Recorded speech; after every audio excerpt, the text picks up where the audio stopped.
to do one more piece about your opponent, Richie Torres, because I have a question for you about some New York City politics that is sort of tangentially related to the race you're running. So Richie Torres was talking a lot over the past year about how he wanted to run for governor. And he hinted in the run up to the mayoral primary that he would not run for governor should Zoran Mamdani win the New York primary, because he would see that as, I guess, too strong a repudiation of his politics on a key issue in a high population city, obviously. So now we have it. Richie Torres will not run for governor. Torres had flirted with a run against Hochul, but decided against it after Zoran Mamdani won the Democratic mayoral primary. Representative Richie Torres said he is unlikely to run for governor as he intends to advocate for his Bronx district, given the unprecedented policies coming out of Congress and the Trump administration. Torres had already hinted he would probably stay out of the race if Mamdani beat former Governor Andrew Cuomo in last week's Democratic primary. This was, of course, written just after the primary for New York City. He's since changed his tune on the reasoning behind the decision, but it would appear he's true to his original word now that Mamdani has won. So as someone who called the primary wrong and assumed Cuomo would win, as did many at the time, I predicted that Torres would end up running for governor, which would have made your race slightly more complicated because he'd be seeking the statewide office as well. So my question is, do you see the Mamdani victory as a repudiation of Torres's politics? And also, do you think that Mamdani succeeding emboldens campaigns like yours? Our friend Shama Sawant's running as an independent in Washington State. We interviewed her right after Mamdani won the primary, and she said, despite all of our criticisms of him running as a Democrat and DSA and all that, she says she did see a surge in interest in her campaign because people thought, hey, if Zionism could be defeated in New York City, it could happen anywhere. So what do you think about that? It's quite interesting being in New York, because all the advice I get is just be like Zoran. Just be like Zoran and you can win. That's like the first of all, let me just make my stance on Mr. Mamdani very, very clear. I already treat him like he's about to be the mayor. There is no world in which Cuomo will succeed him unless they shoot Zoran, in which case, and that is a genuine fear of mine. All these people like Charlie Kirk, who are calling him like a Muslim extremist, saying he's going to bring the intifada, they can fuck off with that, because they were saying the same thing about the mainstream media last year as motivation for why they killed Trump. Kirk was saying, oh, this is because the media was calling him a Nazi and Hitler, and who doesn't want to shoot Hitler? And yet here he is doing the same thing to Mamdani, saying he's going to bring Sharia law to New York. So, I think he's trying to get an assassination on Mamdani, but barring that, Mamdani's going to be the mayor. Do I consider a boost to campaigns like mine? Yes, because it was almost so scary how well he answered the question, where would you go to, after you become the mayor? Like, what's the first country you'd visit? And it was so good.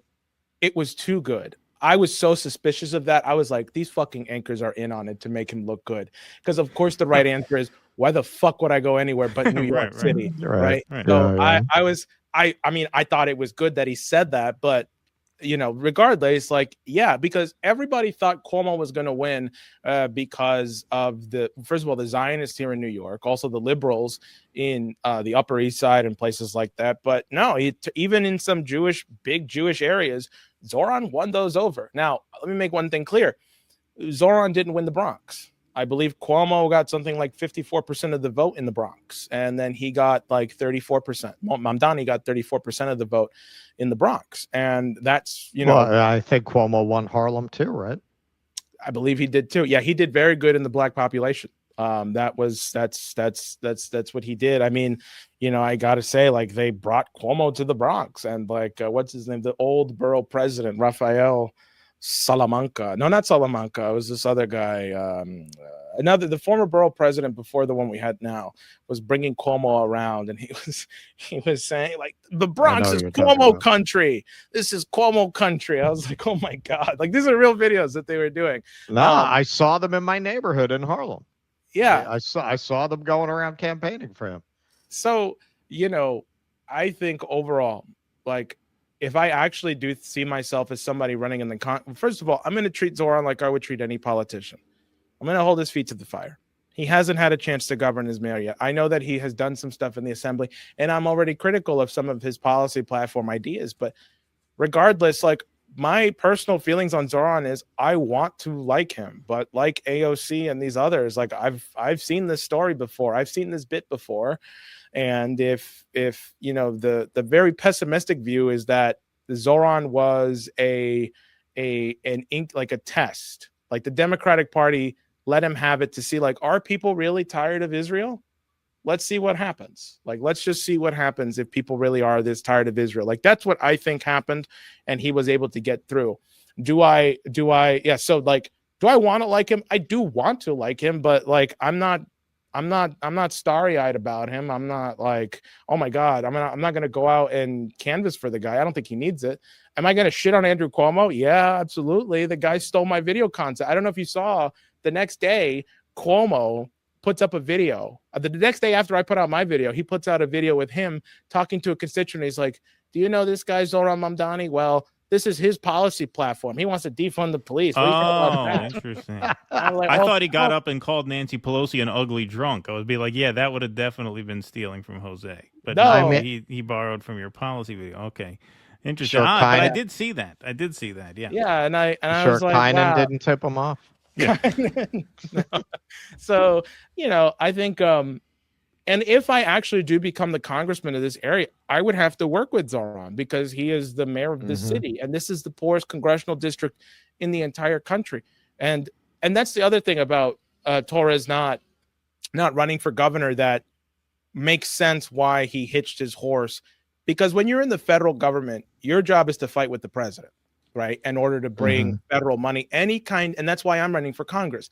All of the infrastructure plans we're talking about, even if it's just like, I have some local infrastructure plans too, like a cross Bronx train or even a tri-borough train. Like, it's bullshit that we don't have a train that goes from the Bronx to Queens to Brooklyn.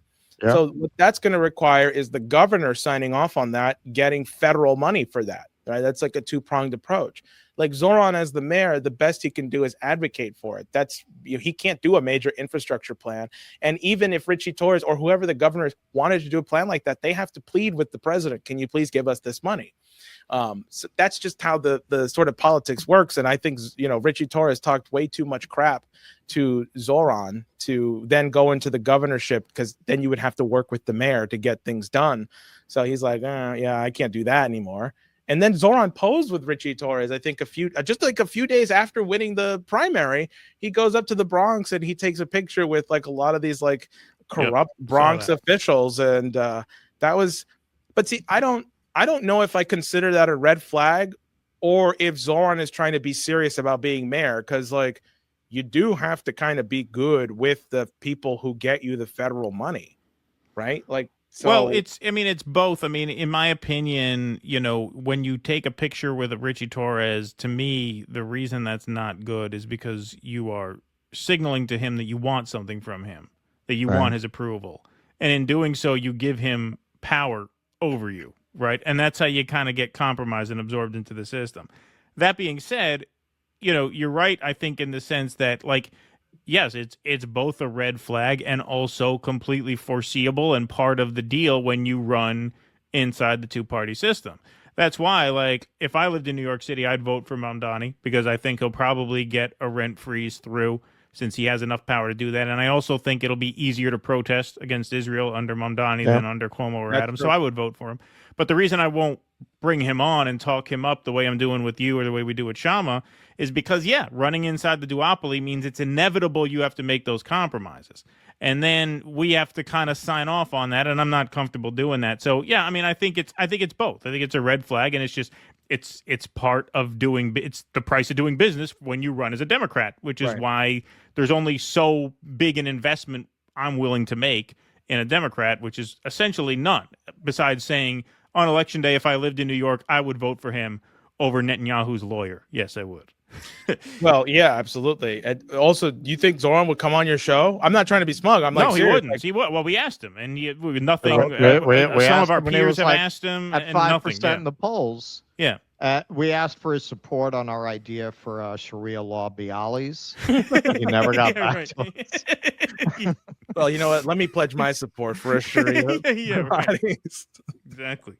Yeah. All right, yeah, man. no. Well, sorry. Go ahead. No, I'm just saying that's the other reason why I don't believe the Dem Tea Party is a thing, because if Zoran was like serious about this, I would be interested to see how he acts after actually getting into the mayoralship.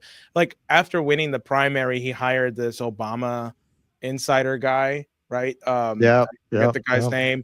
And then suddenly he said like, well, yeah, I am for a 2-state solution now. And no, I don't want to defund the police. Like he's like backing up on stuff that he was saying while he was campaigning, which again is just part, as you said, part of the deal as running in the 2-party system that you make. That's why.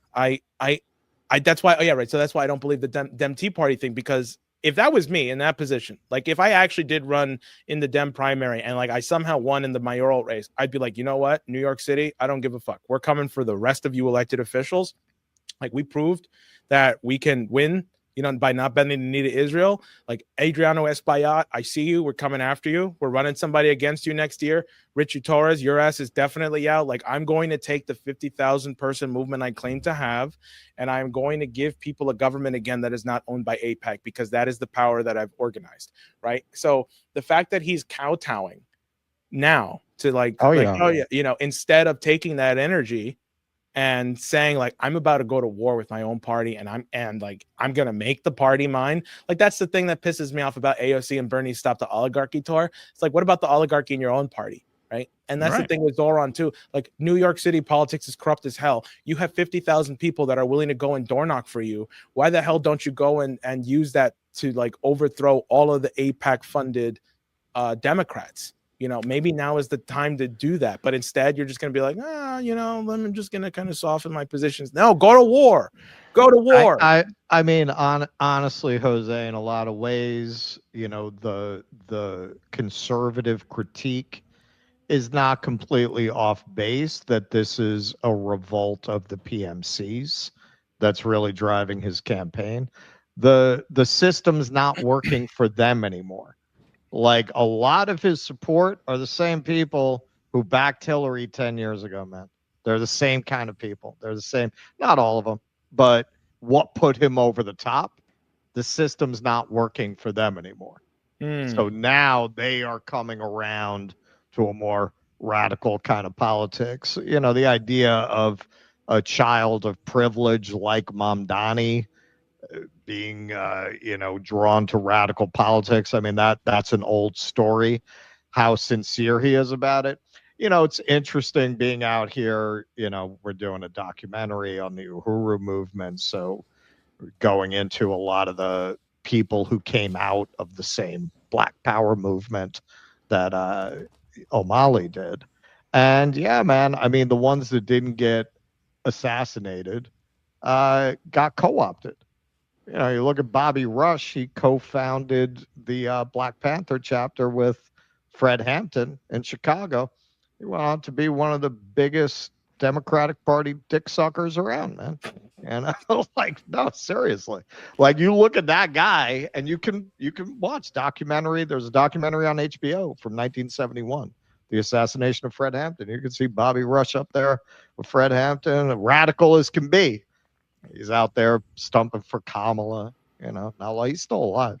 No, well, on that score, I mean, look what happened with the Republican Tea Party. I mean, the Republican Tea Party had some successes in terms of like changing the faces at the leadership level. They primaried out some very prominent, sort of Mitt Romney types. But where did that lead? I mean, if you think of Trump as a sort of, admittedly sort of mutated version of the Tea Party. Like Trump is not quite, he doesn't really represent their politics per se, but he is an outgrowth of that. I think without the Tea Party, you wouldn't have had Trump.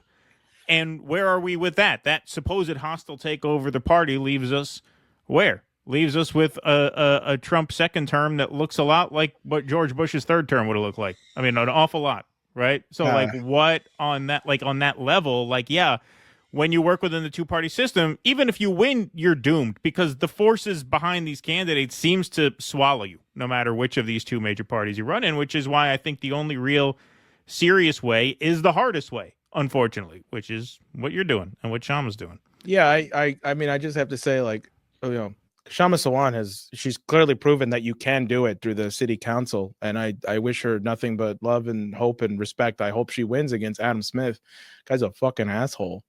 And what we're doing here in the Bronx, I mean, when we got the office in July, I didn't think we would keep it open after November. I didn't know what I was going to do after November, to be quite honest with you. And the fact that I was able to keep the office open, it costs money to keep this thing open. This little headquarters here, where we have our posters, that was our fundraiser poster there that I'm blocking. But the fact that we kept our headquarters open here in the Bronx, I think shows what we have organized so far, that people are willing to support and help us meet our $4,000 a week quota just to run basic operation expenses. And we did that in the middle of winter when nobody gave a fuck about politics anymore. And that was my first indication of we're building something here in the Bronx that is kind of outside of the electoral system, and people that understand the importance of a movement. And that is what really inspired me to say, okay, now I can actually I feel more confident now than when I did this last year. I did this because it was the right thing to do. It's no one's going after this guy. He should have some opposition. Now it's no, I should fucking win against this guy. I should win against this guy. And I can only do that with the support of you guys who are watching this, and you guys who are interviewing me, who helped us finance this and keep this alive. I mean, I would not be here if it wasn't for collectively all of you who are watching, including Keaton and Russ. I am a child of the alternate independent space. That is what I am. I was telling Max at Icarus Fest, I remember watching him confront Michael Carpenter, some State Department douche, in 2018, and being inspired by that. And I am your baby. I am independent media space. I'm here, and I understand it's baby's second congressional campaign. That's right. All right. Well, you can help our baby out by going to votevega.nyc. That's the campaign site. Jose, we will let you go. Thanks for making time for us tonight. Appreciate seeing you as always. Good luck with the campaign. And we will see more of you in the days, weeks, and months to come, for sure. Absolutely. Thank you all. Thank you. We'll go to Sylvia's when I get back, man. Okay.